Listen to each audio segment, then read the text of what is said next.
Hi everyone, welcome to channel IRS. It's week number 12 and it's day number 7. Unfortunately, I couldn't film previous days starting from number 13 because I was too busy at my work, but now I'm here at Daytona Sandown Park and I'm gonna film as much information as possible.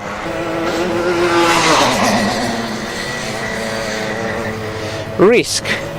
Is it worth to risk in a racing?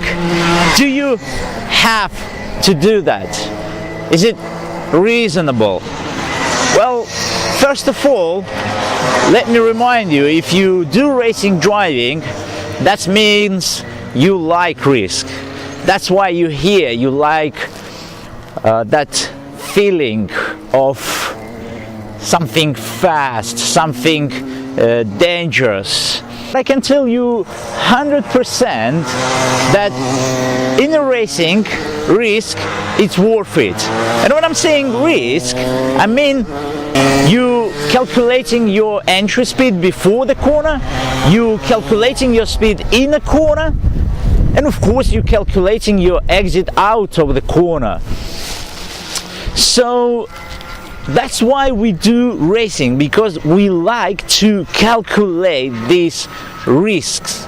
We like to go faster and faster.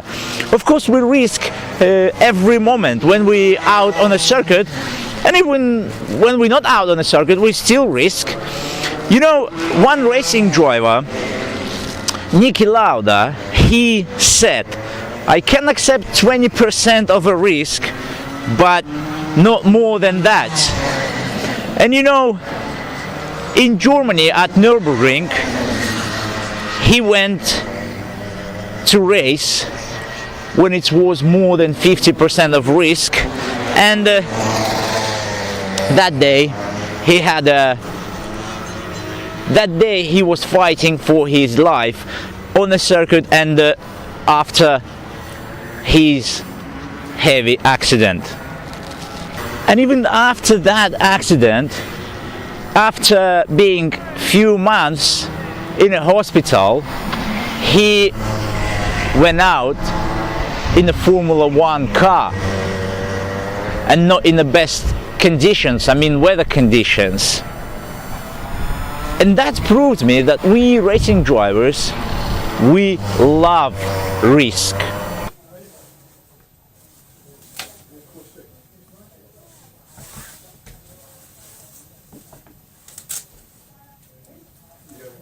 Two racing drivers like Ayrton Senna and Alain Prost, who 2 years in a row they was very tight on the championship points, and the final race was both times at Suzuka circuit, Japan, and first time the advantage on the points was on Alain Prost's side, and the second year it was Ayrton Senna's advantage.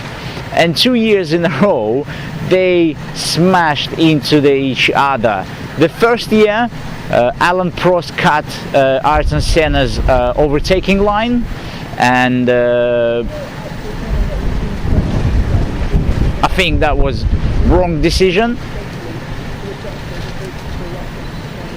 And of course now you're not gonna understand if that was his decision or it just was a racing situation. And the second year Ayrton Senna just was fighting on the first corner at Suzuka, the fast corner.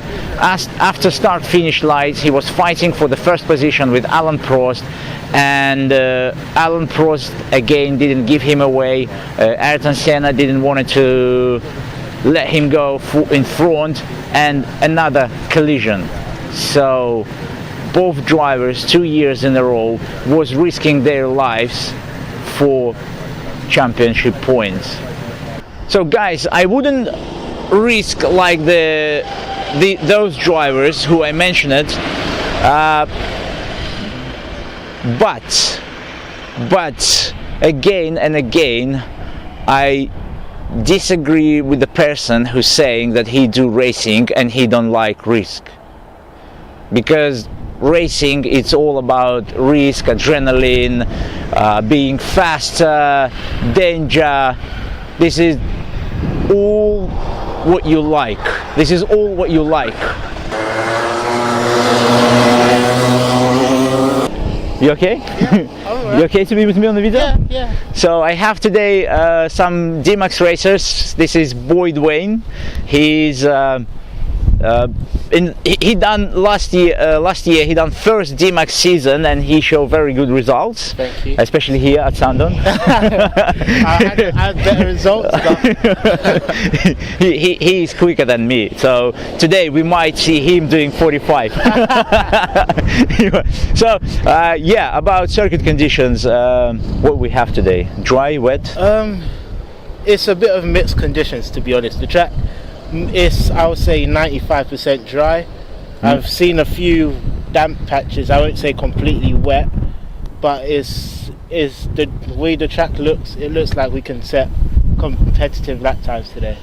So I think we have corner number 5 slightly wet, and on the exit of number 3. Exit number 3. Yeah, we have a bit puddle exit number 3, but I don't think it's gonna mess up our racing line.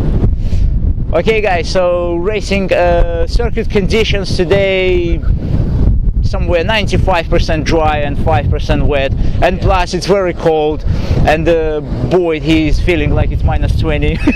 Cold. So for me, when it's cold, I like to be able to throw the car into turn 1 without brakes. Without brakes, because for me, I don't know if it's my driving style or what, but I find it, when it's cold, like low temperatures, I can find grip to keep the throttle. So instead of braking, you throw it in the corner and you keep the tire temperature. Keep the tire temperature, but make sure that you're not skidding too much, because you don't want to lose your lap time either. So you give like a sliding, not like drifting sideways, yeah, but just slide. Just the kick of the rear, and when the rear comes out for turn 1, there's a bump on the inside of turn 1 for the apex. That's where I catch the car again, and I feather the throttle. So you flick it, and then you do opposite lock, and you just wait, or you just do with the steering wheel another like turning in. I just catch it and I wait for it to come back to me. When it comes back to me, that's when I'm back on the power for the exit of turn 2.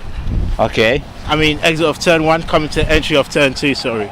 I brake late for turn 2, and once again, I don't know if it's my driving style or if it's how you're supposed to drive, but I'm a late braker. I like braking late. And you like Hamilton?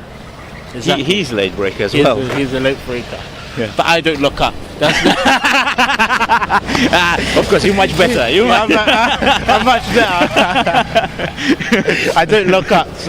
So you brake late for turn 2, and how long you brake? You brake only on a straight line, or you a little bit braking inside the corner? Definitely always on a straight line. Never brake. Yeah? Never brake whilst turning.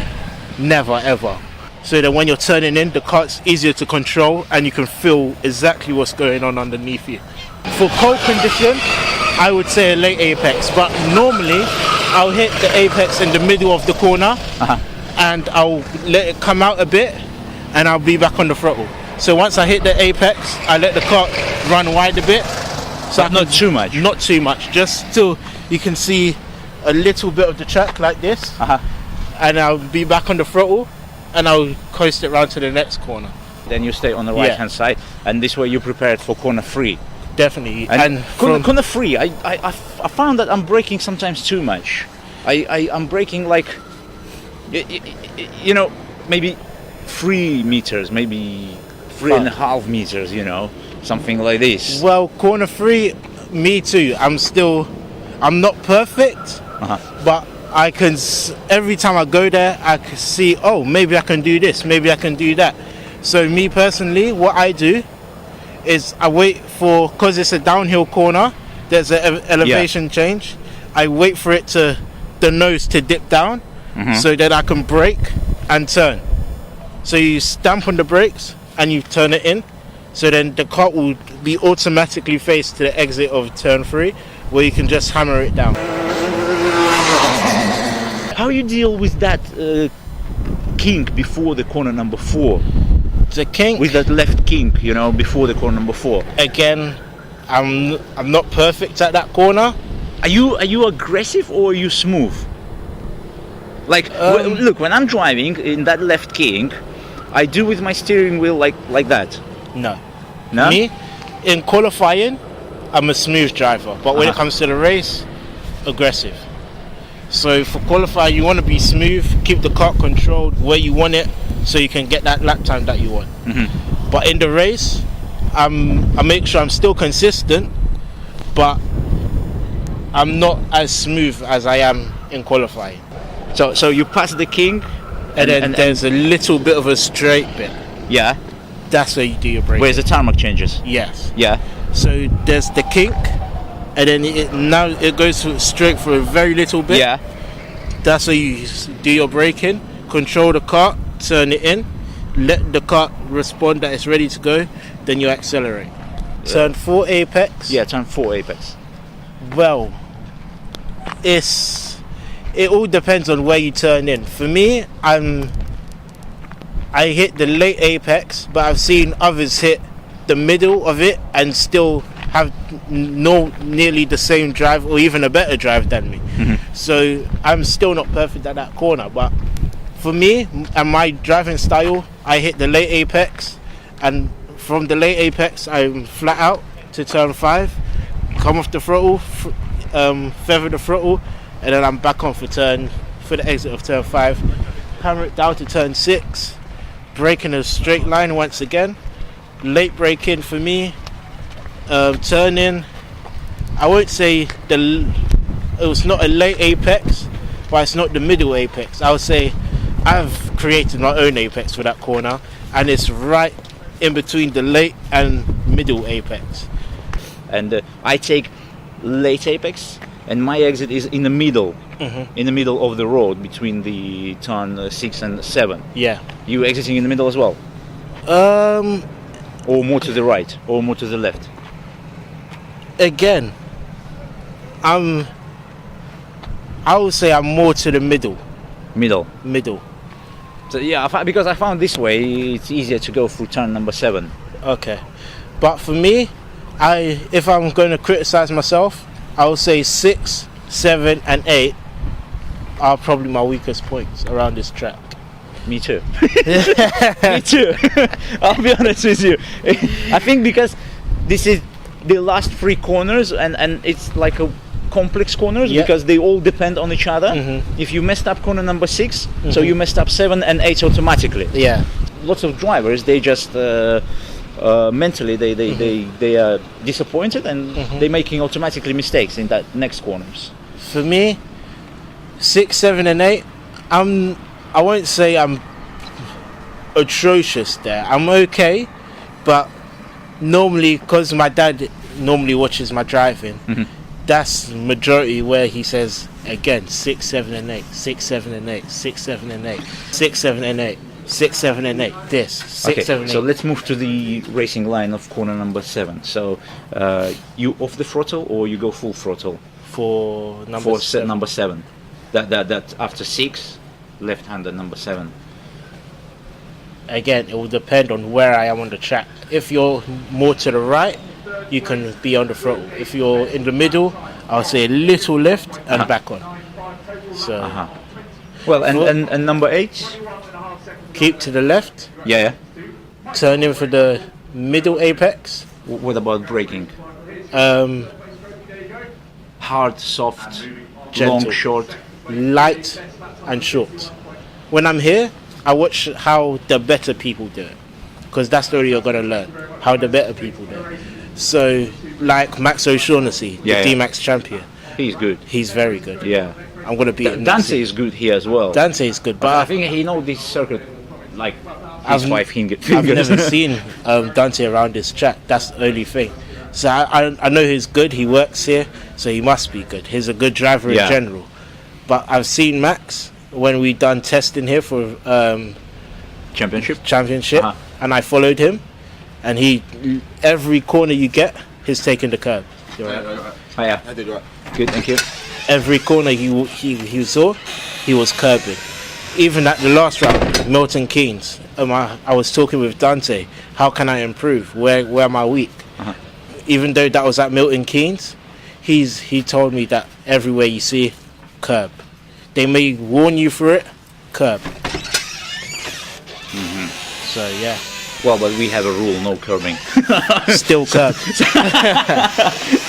Okay, thanks, Boyd. You're thanks. welcome. Let's go for briefing. Sorry, guys.